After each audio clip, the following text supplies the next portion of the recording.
ആവർത്തന പുസ്തകം 27-ാം അധ്യായം.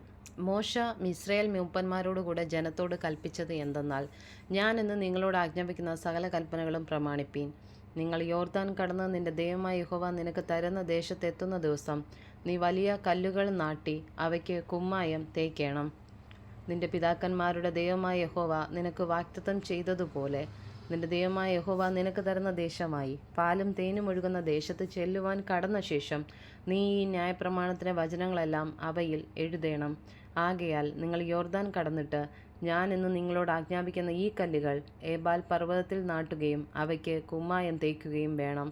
അവിടെ നിന്റെ ദൈവമായ യഹോവയ്ക്ക് കല്ലുകൊണ്ട് ഒരു യാഗപീഠം പണിയണം. അതിന്മേൽ ഇരുമ്പ് തൊടുവിക്കരുത്. ചെത്താത്ത കല്ലുകൊണ്ട് നിന്റെ ദൈവമായ യഹോവയുടെ യാഗപീഠം പണിയണം. അതിന്മേൽ നിന്റെ ദൈവമായ യഹോവയ്ക്ക് ഹോമയാഗങ്ങൾ അർപ്പിക്കണം. സമാധാന യാഗങ്ങളും അർപ്പിച്ച് അവിടെ വെച്ച് തിന്നുകയും നിന്റെ ദൈവമായ യഹോവയുടെ സന്നിധിയിൽ സന്തോഷിക്കുകയും വേണം. ആ കല്ലുകളിൽ ഈ ന്യായപ്രമാണത്തിൻ്റെ വചനങ്ങളൊക്കെയും നല്ല തെളിവായി എഴുതേണം. മോശയും ലേവ്യരായ പുരോഹിതന്മാരും എല്ലാ ഇസ്രായേലിനോടും, ഇസ്രായേലെ മിണ്ടാതിരുന്ന് കേൾക്ക, ഇന്നു നീ നിന്റെ ദൈവമായ യഹോവയുടെ ജനമായി തീർന്നിരിക്കുന്നു. ആകയാൽ നിന്റെ ദൈവമായ യഹോവയുടെ വാക്കനുസരിച്ച് ഞാൻ ഇന്ന് നിന്നോട് ആജ്ഞാപിക്കുന്ന അവൻ്റെ കൽപ്പനകളും ചട്ടങ്ങളും ആചരിക്കണമെന്ന് പറഞ്ഞു. അന്ന് മോശ ജനത്തോട് കൽപ്പിച്ചതെന്തെന്നാൽ, നിങ്ങൾ യോർദാൻ കടന്ന ശേഷം ജനത്തെ അനുഗ്രഹിപ്പാൻ ഗെരിസീം പർവ്വതത്തിൽ നിൽക്കേണ്ടുന്നവർ ഷിമെയോൻ, ലേവി, യഹൂദ, ഇസ്സാഖാർ, യോസഫ്, ബെന്യാമീൻ.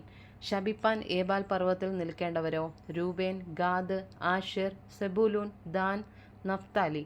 അപ്പോൾ ലേബ്യർ എല്ലാ ഇസ്രായേലരോടും ഉറക്കെ വിളിച്ച് പറയേണ്ടത് എന്തെന്നാൽ, ശില്പിയുടെ കൈപ്പണിയായ യഹോവയ്ക്ക് അറപ്പായ വല്ല വിഗ്രഹത്തെയും കൊത്തിയോ വാർത്തോ ഉണ്ടാക്കി രഹസ്യത്തിൽ പ്രതിഷ്ഠിക്കുന്നവൻ ശപിക്കപ്പെട്ടവൻ.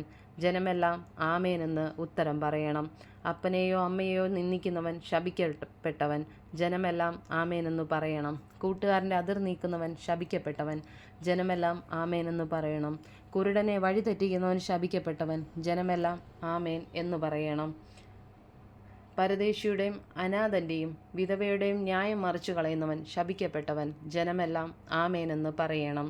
അപ്പൻ്റെ ഭാര്യയോടുകൂടെ ശയിക്കുന്നവൻ അപ്പൻ്റെ വസ്ത്രം നീക്കിയതുകൊണ്ട് ശപിക്കപ്പെട്ടവൻ. ജനമെല്ലാം ആമേനെന്ന് പറയണം. വല്ല മൃഗത്തോടുകൂടെ ശയിക്കുന്നവൻ ശപിക്കപ്പെട്ടവൻ. ജനമെല്ലാം ആമേനെന്ന് പറയണം. അപ്പൻ്റെ മകളോ അമ്മയുടെ മകളോ ആയ സഹോദരിയോടുകൂടെ ശയിക്കുന്നവൻ ശപിക്കപ്പെട്ടവൻ. ജനമെല്ലാം ആമേനെന്നു പറയണം. അമ്മാവിയമ്മയോടുകൂടെ ശയിക്കുന്നവൻ ശപിക്കപ്പെട്ടവൻ. ജനമെല്ലാം ആമേനെന്ന് പറയണം. കൂട്ടുകാരനെ രഹസ്യമായി കൊല്ലുന്നവൻ ശപിക്കപ്പെട്ടവൻ. ജനമെല്ലാം ആമേനെന്ന് പറയണം.